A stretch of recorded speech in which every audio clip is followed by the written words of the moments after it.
Hello, hello, bonjour et bienvenue pour ce nouveau live du 10 février. Et oui, nous sommes déjà le 10 février.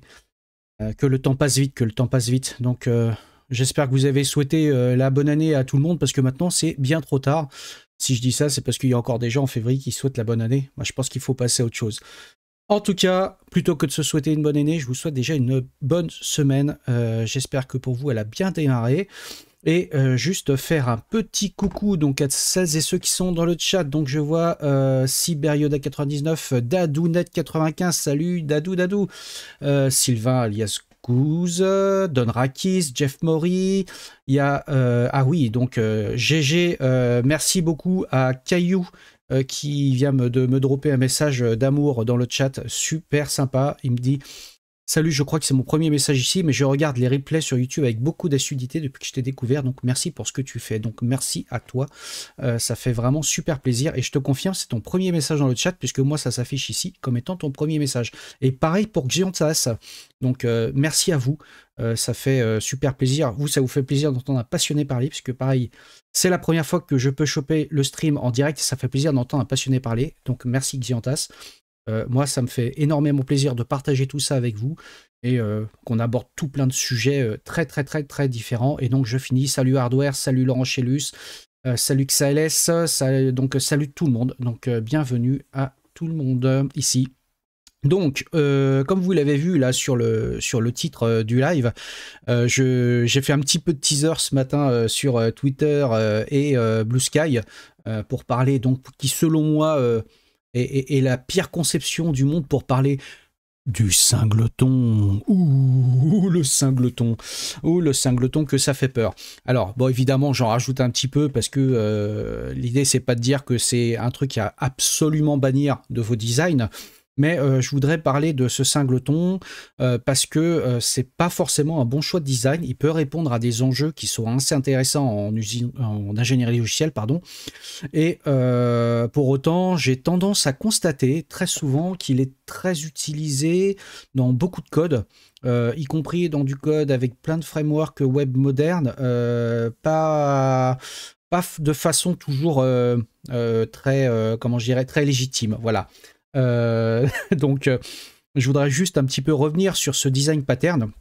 Donc, c'est un design pattern hein, qui fait partie des 23 design patterns qui ont été écrits et décrits dans le fameux livre éponyme du Gang of Four en 1994, livre que je ne veux que vous conseiller d'acheter, d'avoir lu au moins une fois. Donc, le livre qui s'appelle Design Pattern et dont les auteurs sont le Gang of Four. Donc, qui sont 4 personnes qui ont formalisé un certain nombre de design patterns, de patrons de conception, comme on dit en bon français, pour faire de l'ingénierie logicielle correctement. Alors aujourd'hui, il y a des choses qui nous paraissent tellement évidentes, comme la factory, l'abstract factory, j'ai envie de dire le cingleton aussi, etc. Donc, les design patterns sont répartis dans plusieurs catégories, et donc là on va s'intéresser à la catégorie qui est Creational Design Pattern, dans lequel on va retrouver donc le cingleton, la factory, l'abstract factory, le builder, tout ça, etc. Donc c'est un sujet à part entière. Alors pourquoi je voulais parler de ça? Parce que je le disais, hein, je vois beaucoup de codes qui contiennent des cingletons un peu partout. Or, le cingleton a quelques avantages, évidemment, mais aussi de nombreux inconvénients. Et je voulais revenir là-dessus parce que la plupart des gens qui l'utilisent n'ont pas forcément ces inconvénients en tête. Et j'aimerais qu'on revienne un petit peu sur les 5-6 inconvénients que vous n'avez peut-être pas en tête, et justement pour vous mettre le doigt dessus, et de vous montrer à quel point on pourrait faire du code sans forcément utiliser ce design pattern, ou en tout cas en l'utilisant de façon extrêmement parcimonieuse. Encore une fois, je ne vais pas souffler chaud et le froid en disant il faut absolument bannir ce design pattern. Je pense, selon moi, que c'est un mauvais design pattern dans le sens où il répond à certains petits sujets, mais pas tous. Or, d'autres design patterns de type créationnel, par exemple, la factory, l'abstract factory, le builder et tout ça, je pense, peuvent largement compenser ce design pattern. Donc, on va commencer, on va dire, je vais reprendre mes notes parce que j'ai pris quelques notes pour ne pas oublier. Donc, un des gros inconvénients de ce design pattern, du cingleton, qui, je le rappelle, l'objectif du cingleton, c'est de pouvoir être n'importe où dans votre code et de dire au singleton, vas-y, donne-moi une instance de cet objet. En gros, si vous avez une connexion par exemple à une base de données, ou typiquement, singleton très classique que vous utilisez, c'est d'avoir accès à un logger pour avoir des traces, pour avoir des logs. Évidemment, vous dites, j'ai besoin de pouvoir y accéder un petit peu partout dans mon code. Donc en fait, vous allez appeler la classe logger et vous allez lui dire getLogger, donc qui est une méthode statique la plupart du temps. Et de n'importe où dans le code, vous allez pouvoir y avoir accès. Alors, c'est un des gros avantages, parce que vous vous dites comme ça, j'ai pas besoin de rajouter une propriété à ma classe, à mon objet, à ma fonction, peu importe, et de vous dire de n'importe où, je peux appeler une instance de mon objet, quel que soit le contexte. Alors ça, c'est un gros avantage, mais en fait, cet avantage il est contrebalancé par le fait que ça rend votre programme, ça lui ajoute un état global et donc un couplage qui est extrêmement fort. Oui, je vois là dans le chat, donc Dadounet qui me dit on recommande souvent en singleton pour se connecter à Elasticsearch. Je sais bien, et je vais aussi montrer comment on peut s'en passer. Et pareil pour Goose qui dit il est chargé une seule fois. L'objet, c'est pas de dire qu'il est chargé une fois, etc. C'est qu'on peut contourner cette problématique. Mais je vais vous dire pourquoi. Parce que on crée un état global. Donc globalement, faire un singleton, ça revient à faire une énorme variable globale. Il n'y a pas de mystère. D'ailleurs, XALS vient de le dropper à l'instant dans le chat. C'est une énorme variable globale. Ça ne veut pas dire que les variables globales, c'est le mal. Absolu, mais en tout cas il faut les utiliser de façon parcimonieuse. Pourquoi? Parce que en fait la problématique avec les variables globales, c'est qu'on a une problématique de cycle de vie, c'est-à-dire qui va avoir la responsabilité de créer l'instance de cette variable globale et qui va avoir la responsabilité de la détruire. Donc ça pose une vraie question du cycle de vie, puisque si vous utilisez un logger, si je reprends cet exemple dit tout à l'heure, vous allez vous dire n'importe où dans mon programme, selon la branche que je vais prendre, je vais faire logger, get logger, il va me renvoyer un logger. Ce qui veut dire que en fait, c'est pas forcément à un endroit bien déterminé que votre logger va être créé. Il peut être créé soit dans une fonction A quand vous êtes dans tel cas, soit dans une fonction B quand vous êtes dans un autre cas. Ce qui vous empêche d'avoir une gestion, un suivi de cycle de vie de cette instance de façon très correcte.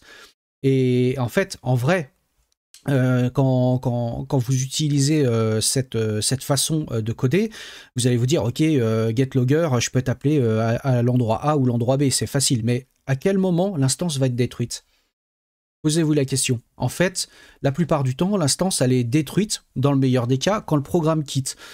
Et quand il quitte de façon correcte. Si vous lancez une exception, la plupart du temps, il n'est même pas détruit correctement. Ce qui fait que, par exemple, la connexion à votre base Elasticsearch ou à votre logger, etc., ne va probablement pas être fermée comme il devrait être fermé proprement. Ça, c'est un vrai problème. Donc ça ajoute vraiment une grosse problématique de gestion de cycle de vie et de couplage, puisque comme je le disais, si votre fonction A appelle getLogger, en fait, ça vous rajoute un couplage qui est très fort à ce singleton, et aussi ça ajoute ce qu'on va appeler une dépendance cachée. C'est-à-dire que en regardant votre fonction, en regardant la méthode ou votre objet que vous êtes en train de manipuler, à aucun moment vous allez savoir, en regardant de façon extérieure, c'est-à-dire en regardant simplement le prototype de votre fonction, de votre méthode, à aucun moment vous allez savoir que cette méthode utilise la classe logger, par exemple, ou utilise la classe Elasticsearch Connection DB ou ce que vous voulez. Donc en fait, c'est un vrai problème parce que finalement, le tracking des dépendances devient extrêmement difficile. Donc à part avoir des outils de recherche un peu avancés, etc., ça devient assez compliqué.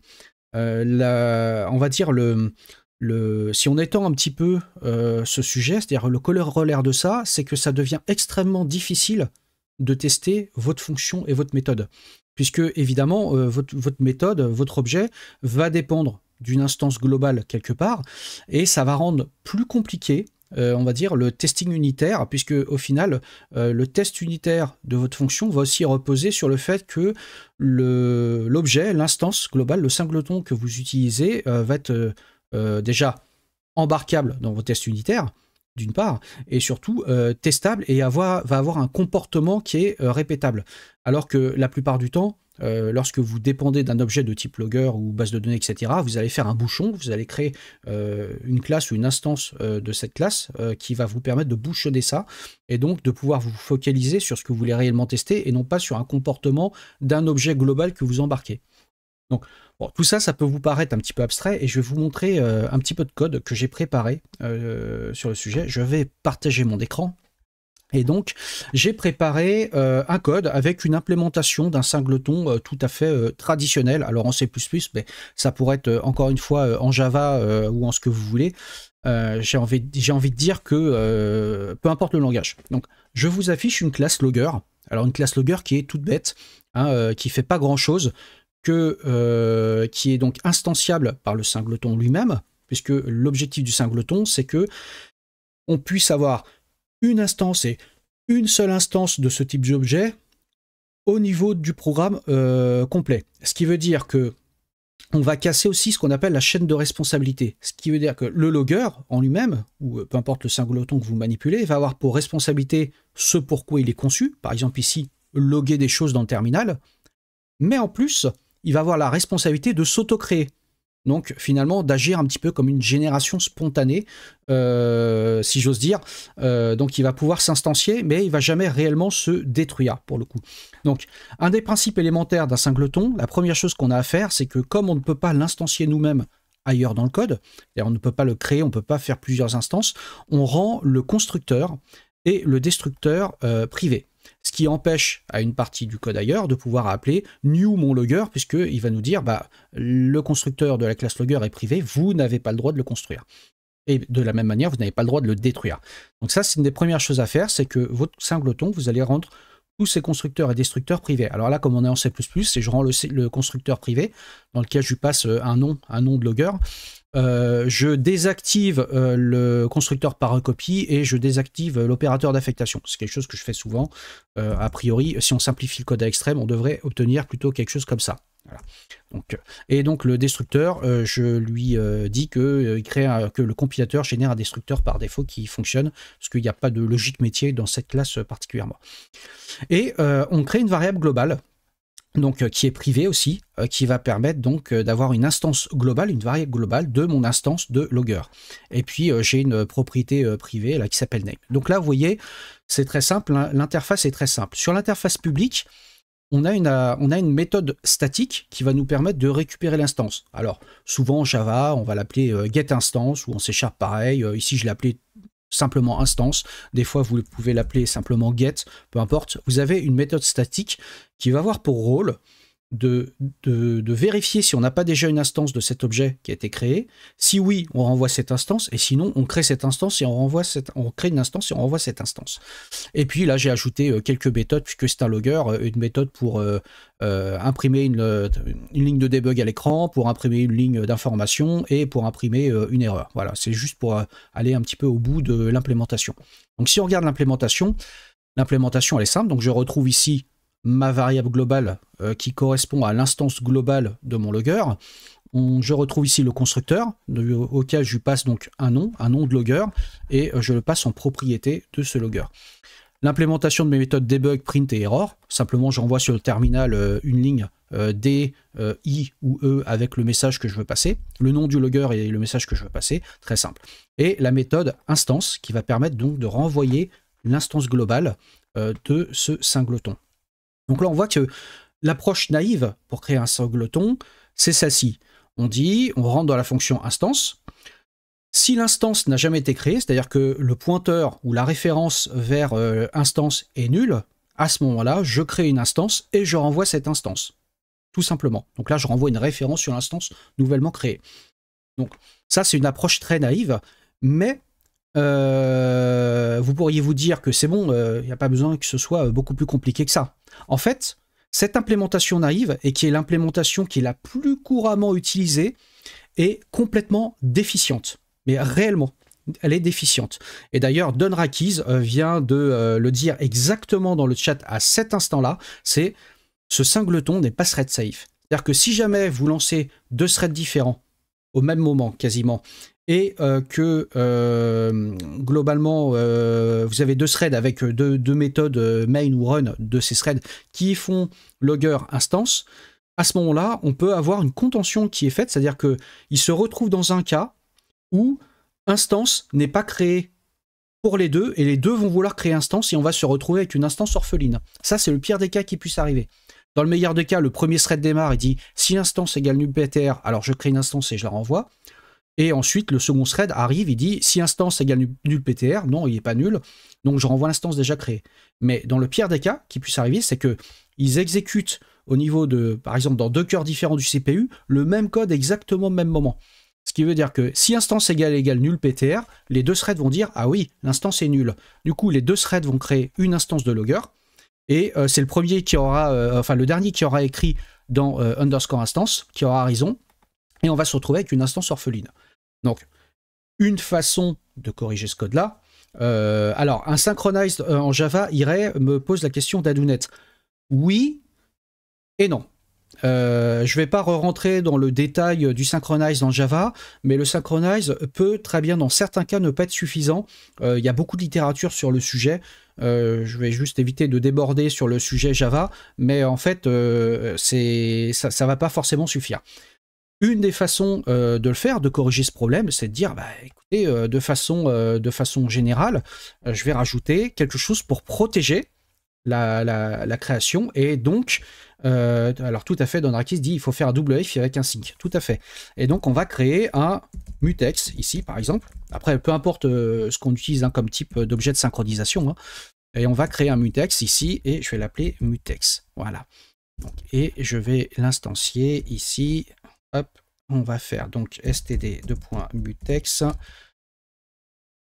ici logger mutex, pardon, égal à rien du tout. Donc le mutex, j'en ai créé un. Donc j'ajoute ce mutex et ensuite je vais, lorsque je vais rentrer dans mon instance, première chose que je vais faire, je vais dire si instance égale nul. Bah, si elle n'est pas nulle, c'est pas difficile, on sort du if et on renvoie l'instance.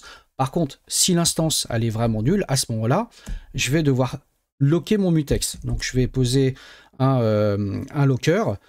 Donc std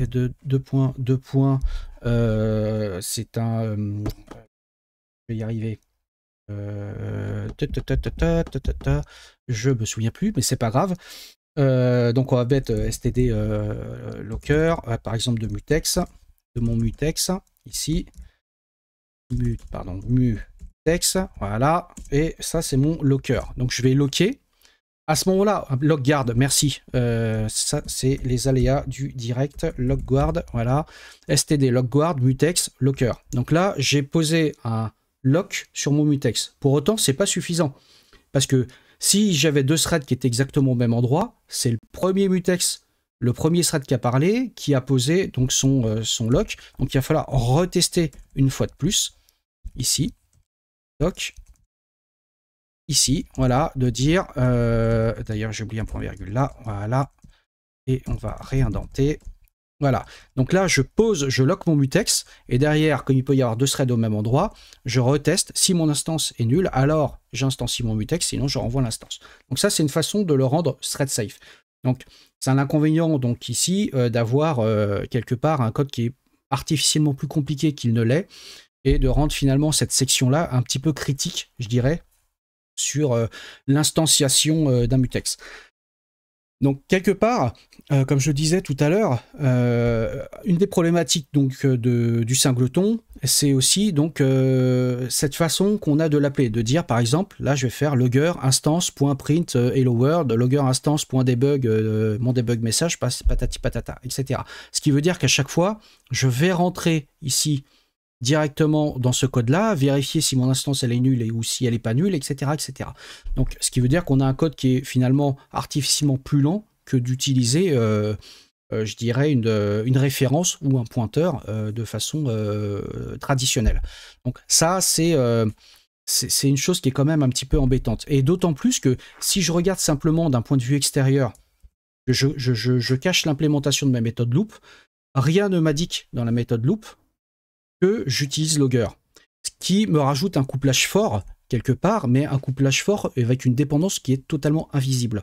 Et ça, d'un point de vue ingénierie de code, d'un point de vue conception, c'est pas réellement une bonne chose parce que ça nous empêche aussi de pouvoir détacher certaines parties de code, notamment quand on fait plusieurs projets, de se dire je vais récupérer une partie de ce code-là, cette classe par exemple, et la mettre dans mon autre projet, ce qui veut dire que pour pouvoir récupérer du code, on va être obligé de tirer, de tracter automatiquement le singleton qui va avec, sachant que dans l'autre code, on a peut-être déjà un singleton qui s'occupe de loguer, etc. Donc ça, c'est un vrai problème pour moi de conception en tant que tel.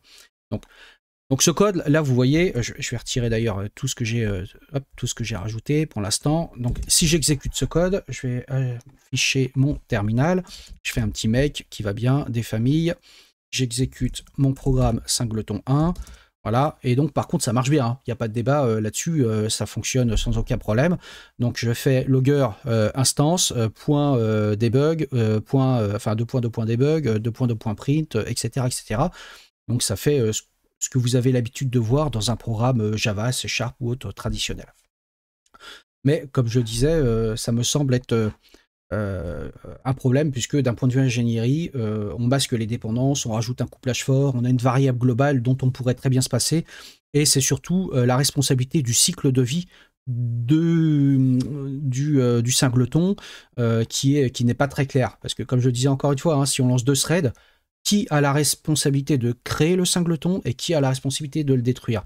Or là, nulle part dans mon code, et c'est vrai dans quasiment n'importe quel code et de n'importe quel langage, le singleton, en fait, sera réellement détruit que lorsqu'on va sortir du programme.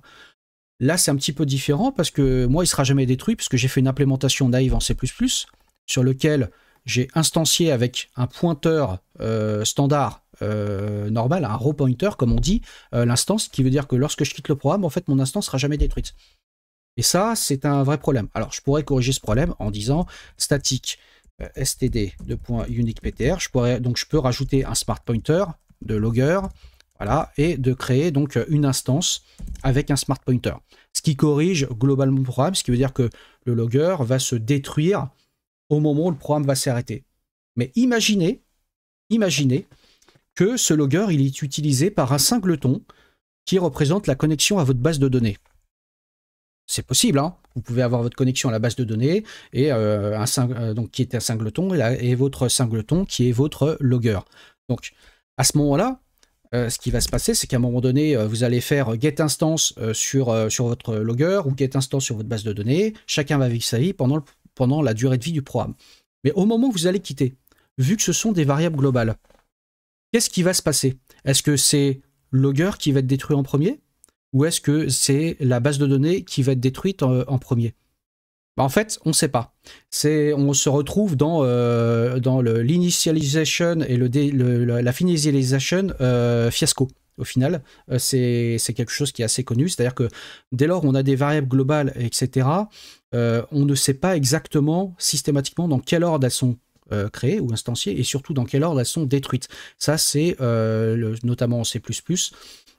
C'est plutôt le compilateur, l'éditeur de liens et tout ça, qui va faire que ça va être initialisé dans un sens ou dans l'autre. Et donc on pourrait se retrouver avec finalement un logger qui serait détruit au moment de quitter le programme, puis ensuite la connexion à la base de données qui est représentée sous la forme aussi d'un singleton, mais cette destruction de la connexion à la base de données pourrait rappeler logger et donc recréer logger par inadvertance alors qu'on vient de le détruire.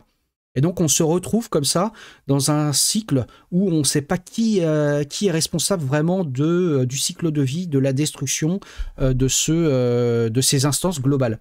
Et ça, c'est un vrai problème, parce que normalement, beaucoup de gens se disent, oui, mais lorsque je quitte mon programme, c'est pas grave, de toute façon, lorsque je quitte, le process est nettoyé, et puis boum, l'affaire est pliée. Sauf qu'en vrai, quand vous avez des connexions à une base de données, quand vous avez une connexion à une socket, à quelque chose qui a un protocole en particulier, souvent on a besoin de faire un shutdown correct, un shutdown tel qu'il est attendu par la base de données, votre protocole réseau, etc., plutôt que de tuer directement et simplement l'objet. Voilà. Bon, alors il y a Dadounet qui me dit en général je mets un shutdown hook et sur mon application je détruis les objets globaux comme ça en faisant un close. Oui, mais ce qui veut dire qu'au final tu rajoutes quelque chose de relativement manuel sur ton cycle de destruction et quelque part c'est un contournement qui fonctionne, hein, mais ce qui veut dire que si tu rajoutes un singleton dans ton programme et que tu oublies de rajouter ton shutdown hook, bah, au final tu retrouves à peu près le même problème. Or, je vais vous montrer, moi, ce que je préconise, ce que je préfère en termes d'approche pour contourner l'usage du singleton. Et en fait, ça n'a rien de vraiment spécial. C'est de rendre totalement explicite ce qui est implicite. Donc, j'ai ma classe logger que je reprends. Hein. Cette fois-ci, vous allez voir que le constructeur est public. Le destructeur est public aussi. Je retrouve mes 3 méthodes publiques, debug, print, error. Et j'ai ma donnée privée, ma propriété privée qui est le name. Donc son implémentation elle est très simple. Hein. J'ai mon constructeur ici, mes 3 méthodes publiques, point barre. J'ai rien de plus. La seule différence en termes d'approche, en termes de conception logicielle, c'est que je vais pouvoir, dans mon main, en tout cas la fonction appelante, je vais créer à un endroit, dire c'est ici que je crée mon logger. Ici, je sais que c'est à cet endroit même du code où je vais créer mon logger, je vais l'instancier, ce qui va me protéger d'une part contre les problématiques de multithreading, sauf si on code vraiment comme un pied qu'on appelle la méthode main dans 3 threads différents, mais il n'y a pas de raison. En tout cas, je vais créer à un seul endroit, et d'ailleurs c'est ce qui se passe dans beaucoup de programmes écrits dans des langages assez récents qui vont favoriser plutôt le non-usage du multithreading par exemple, typiquement Rust pour le coup. Donc on va instancier notre logger ici, et le logger, je vais le passer aux objets ou aux fonctions dont j'ai besoin. Ce qui me permet de rendre de façon explicite le fait que loop, la méthode loop ici, que je vais ouvrir, utilise explicitement une instance de logger. Ça, je le sais, c'est de la programmation par contrat. C'est-à-dire qu'à ce moment-là, je vais me retrouver dans un cas où je sais que ma méthode loop, son contrat, donc c'est de faire la boucle principale du programme, et en plus, en termes de contrat, elle a besoin d'un objet logger que je vais lui passer de façon explicite. Et ça simplifie énormément les choses, parce que je sais que lorsque je vais rentrer ici dans mon try catch, là, dans mon try, je vais créer mon logger. Si tout se passe bien, je continue mon code, j'appelle loop en lui passant mon logger. Donc logger, ma fonction loop, elle va appeler logger print, logger debug, logger error, elle va faire ce qu'elle a à faire. Et à son retour, je sais que le cycle de vie de l'objet fait que, en fait, logger va être détruit à la sortie du scope du try. Donc je sais précisément où est créé logger, et je sais précisément où il est détruit, dans un cadre de fonctionnement normal d'un programme. Donc, pour moi, ça change pas grand-chose en termes d'approche. En termes d'approche, c'est juste de rendre les choses beaucoup plus explicites. Alors, comme le dit Dadounet, c'est plus propre, mais plus verbeux, je dirais. Bien sûr, c'est plus verbeux, évidemment, mais ça te permet aussi d'avoir un meilleur contrôle sur ce que tu passes comme objet, ce que tu passes comme dépendance, notamment les dépendances directes. Après, les dépendances transitives, elles peuvent se passer par les objets que l'on passe. Hein. Par exemple, logger pourrait avoir un file descriptor ou un stream accroché dessus. Ce serait une dépendance transitive. Donc, on sait que par transitivité, ma fonction loop dépend de logger et donc d'un stream, par exemple. Mais au moins, ça permet de rendre les choses explicites. Alors, Caillou, tu dis il faut donner logger à tout le monde. En fait, non, il faut donner logger à ceux qui en ont besoin. Réellement, simplement. Et l'avantage de ça, c'est que ça t'évite d'avoir la lourdeur d'appeler à chaque fois logger instance et de dire vas-y fais-moi un get qui va faire un if systématiquement de savoir est-ce que l'instance a été créée ou pas. En fait, on crée un objet à un endroit, réellement. Il est créé à un endroit bien déterminé. On sait qui a la responsabilité de créer cet objet. Là, pour le coup, c'est main dans le try. Et il est détruit à un endroit qui est bien connu de tout le monde. C'est à la sortie du scope de ce try, tout simplement. Alors évidemment, c'est plus verbeux. Mais aujourd'hui, on a des langages orientés objets dans lesquels on peut passer donc, dans le constructeur les objets dont on a besoin ou de pouvoir les récupérer quelque part par le biais d'un autre objet. On peut avoir, par exemple, si on sait que le logger il est déjà donné à la connexion de base de données, un objet qui utilise peut dire à la base de données, vas-y, donne-moi le logger auquel tu es attaché. Mais il ne va pas le recréer, il va juste lui envoyer une référence au logger qu'il a déjà. Donc voilà. Donc après, il y a, je crois que c'est Don Rakiz, oui, Don Rakiz qui parle d'injection de dépendance. Bah, en fait, la problématique d'avoir un singleton, c'est que ça, justement, ça nous empêche, pardon, de faire correctement de l'injection de dépendance. Le fait de ne pas en avoir, c'est que ça nous favorise le fait de pouvoir faire de l'injection de dépendance beaucoup plus facilement. Ça, c'est quelque chose qui est complètement vrai, c'est pas que moi qui le dis, c'est une question de démarche. En fait, si vous regardez, comment je dirais, si vous regardez la plupart du code que j'écris en général hein, sur mes dépôts, vous verrez que la plupart du temps, j'ai extrêmement peu de variables globales et pour ainsi dire, j'utilise pour ainsi dire jamais de singleton. Je préfère rendre mon code explicite, c'est-à-dire que si j'ai une classe qui a besoin d'un objet, qui a besoin d'une référence sur un objet plus précisément, je passe la référence de cet objet dans le constructeur, ce qui me permet de rendre explicite que cet objet a besoin d'une référence sur tel autre type d'objet. Et ce qui va permettre aussi de pouvoir favoriser son test unitaire, parce qu'on va pouvoir moquer assez facilement un objet de type logger, d'avoir logger qui peut être une classe abstraite et ensuite instanciée depuis une classe concrète. Et on va passer à une classe abstraite, entre guillemets, de type logger, une classe de base logger à un objet, ce qui veut dire qu'on peut moquer cet objet dans le cadre de tests unitaires avec un objet qui finalement ne fait rien, donc qui n'influerait pas sur les tests unitaires et qui ne tirerait pas des dépendances inutiles dans ce cas. Donc voilà, donc c'est... Alors XLS dit, s'il y a beaucoup d'objets à passer comme ça, on peut créer un contexte qui contient tout ça. Mais absolument, c'est une façon de contourner le problème, puisqu'on peut avoir effectivement des objets qui nécessitent des dizaines et des dizaines de références vers d'autres objets, mais au final, si tout le monde a besoin de toutes ces références vers des objets, entre guillemets, relativement globaux, en fait, il suffit de créer un objet qui contient ce contexte global et de passer ce contexte global aux objets qui en ont besoin. Mais au moins, ça permet de bien maîtriser le cycle de vie, de qui a la responsabilité de créer et de détruire les objets, et de comment on passe un petit peu tout ce contexte. Alors, il n'y a pas de réponse absolue, hein. Il y en a qui vont me dire, le fait de créer un contexte global, un objet, ça revient à faire une sorte de gros singleton. Oui et non. Parce qu'en fait, ce contexte global, on peut se le créer ici, à cet endroit.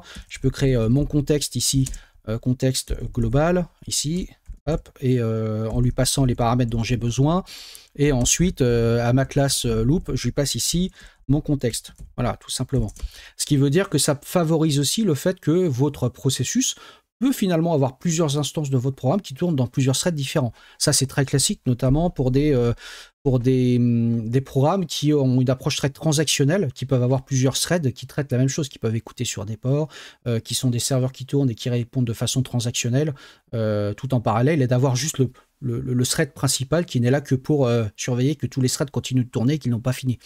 Ça, c'est quelque chose qui est très utilisé, que j'utilisais, c'est un pattern de conception que j'utilisais beaucoup quand je travaillais en finance de marché et que je développais des automates de trading. Donc ça permet de favoriser quelque part, en tout cas d'éviter d'avoir une dépendance forte à certains objets, et notamment des objets globaux. Voilà. Donc en fait, tout ça pour dire que pour moi, selon moi, le problème du singleton, c'est que ça apporte énormément de rigidité, ça apporte un manque de flexibilité de façon générale. Pour autant, je suis très conscient que ça apporte une certaine facilité de programmation. Puisque évidemment, vous pouvez ouvrir à n'importe quel endroit de votre code et de dire j'ai besoin d'un logger ou j'ai besoin de ma base de données. Je fais ma base de données de get instance et la faire replier. Mais ça reste selon moi une mauvaise approche de l'ingénierie logicielle, puisque ça tend à rendre les choses vraiment implicites et de rajouter des dépendances qui sont masquées, et donc de rendre plus complexe le testing unitaire, etc., etc. Voilà, ça c'est une approche. Alors évidemment, tout ce que je vous partage là aujourd'hui, c'est plutôt mon approche. Il n'y a pas, encore une fois, il n'y a pas de vérité absolue dans ce que je dis. Autre que mon expérience sur le sujet, et on peut avoir des expériences évidemment extrêmement différentes sur ce sujet. Ce que je veux dire, c'est que le singleton, c'est un design pattern que moi je trouve mauvais de façon générale, en tout cas qui favorise une mauvaise conception du code.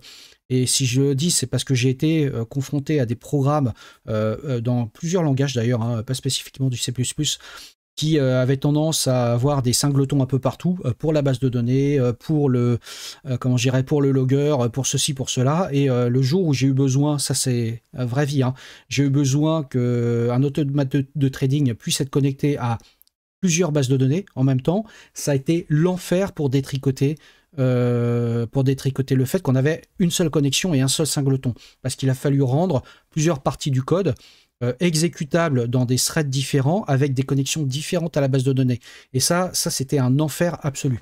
Le fait de pouvoir passer par référence la connexion à sa base de données sans se dire qu'on repose sur un état global apporte une certaine facilité de pouvoir étendre son programme et donc de le rendre beaucoup plus flexible, en tout cas en termes d'évolutivité. Donc comme je disais, c'est un design pattern qui est très disputé, hein. Il y a 50% des gens qui trouvent que c'est un super bon design pattern, 50% des gens globalement qui trouvent que c'est un très mauvais design pattern. Je suis plutôt de la seconde catégorie. Mais encore une fois, ce qu'il faut, c'est toujours, quand on fait de la conception logicielle, de se repositionner sur le besoin. Et évidemment, je ne vais pas avoir une approche absolue. Il y a des fois où je me dis, bah, j'ai besoin d'un état global. Typiquement, ça peut être un objet qui représente la configuration globale du programme. Bah, quelque part, je m'autorise dans ce cas-là d'avoir une variable globale qui agit finalement comme un singleton. Pas toujours, mais parfois. Parce que c'est une facilité de codage, plutôt que de passer du temps à développer quelque chose d'artificiellement plus compliqué. Si l'objet est simple et que son cycle de vie est très simple et que c'est un objet qui n'évolue pas au cours du temps, ça peut avoir du sens que ce soit un singleton. Typiquement, une configuration, elle est lue au démarrage du programme, point bas, la faire est pliée, et puis après, le programme vit sa vie, j'ai envie de dire. Voilà. Donc, Caillou dit « Je pense que c'est un très mauvais design pattern, mais que je peux utiliser par fainéantise. » Bon, c'est à peu près ce que je disais tout à l'heure. C'est un petit peu ça, par fainéantise, ou en tout cas... plutôt que par fainéantise, de se dire ça permet des fois d'aller un petit peu plus vite sur certaines parties, de passer un peu moins de temps là-dessus. Pour autant, dès que j'ai un petit peu de temps et que je sais que j'ai envie de faire les choses un peu propres, j'évite d'utiliser ce design pattern. Voilà. C'est un petit peu mon approche, mais après, vous pouvez très bien la partager ou ne pas la partager, hein. Donc, ce que je veux dire, c'est que au-delà de tous ces aspects-là, il y a peut-être le dernier point peut-être que j'ai pas abordé. Si, je crois que j'ai abordé à peu près, d'après mes notes, tous les points que je voulais échanger avec vous sur le sujet. Bah écoute, Goose qui me dit merci pour ces explications. Je comprends ton point de vue. J'espère que tes élèves savent à quel point ils ont la preuve de qualité. Bah écoute, merci beaucoup, Sylvain. Ça fait extrêmement plaisir. Voilà. Et puis bah, je pense qu'on a fait le tour pour aujourd'hui. Je ne sais pas si l'ami Titi Moby stream aujourd'hui. Je vais regarder ça parce que je envoyé un message tout à l'heure pour voir si l'ami stream. Je n'ai pas l'impression. Il ne m'a pas répondu en tout cas. Donc, toujours est-il, bah, écoutez, j'espère que le sujet vous a plu. Encore une fois, tout est dans l'épaisseur du trait, comme dans l'informatique en général. Je sais qu'on a beaucoup tendance à avoir des idées très arrêtées, très préconçues sur certains sujets. Moi-même, hein, il m'arrive, vous le savez, d'avoir des approches extrêmement tranchées sur certains sujets. Pourtant, il faut aussi essayer de garder un petit peu de recul sur tout ça, qu'il n'y a pas de vérité absolue, de science absolue là-dessus. Toujours tout se joue dans l'épaisseur du trait, comme j'aime à le dire, et qu'il faut savoir faire les bons choix de design et de dépenser son temps et son énergie sur ce qui est important. Le singleton peut devenir extrêmement important s'il devient extrêmement central dans votre programme. Et comme je le disais, si c'est juste pour un objet qui est utilisé une fois à quelques endroits du programme et dont le cycle de vie est extrêmement clair, ne vous interdisez pas de l'utiliser, j'ai envie de dire. Ce qu'il faut éviter surtout, par contre, c'est d'éviter à avoir à les multiplier, parce que ça rend après le débugage du programme extrêmement complexe, puisque, encore une fois, je pense que la partie la plus compliquée de ce design pattern, c'est qu'on ne sait jamais vraiment où est-ce qu'il est créé et où est-ce qu'il est détruit et comment il est utilisé. Donc c'est tout ça, selon moi, vraiment un des plus gros problèmes de cette approche en ingénierie logicielle.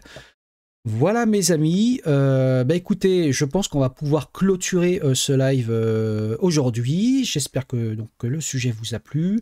La semaine prochaine, il n'y a pas live puisque je vais donner la dernière session de cours pour cette saison 2024-2025 à CY Tech.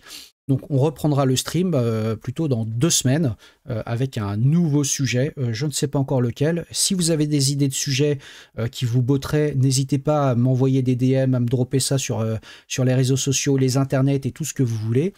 Et puis voilà. Et puis effectivement, je vais voir si je peux aller déjeuner à Cergy avec mon ami Dadounet. Puisqu'il habite Cergy et quand je vais donner des cours là-bas, c'est l'occasion de pouvoir se voir hors cadre, hors conf, etc. C'est plutôt sympa. Voilà mes amis, écoutez, je vous souhaite une excellente semaine. Je vous dis donc à dans 15 jours. Je vous fais des bisous. Bye bye.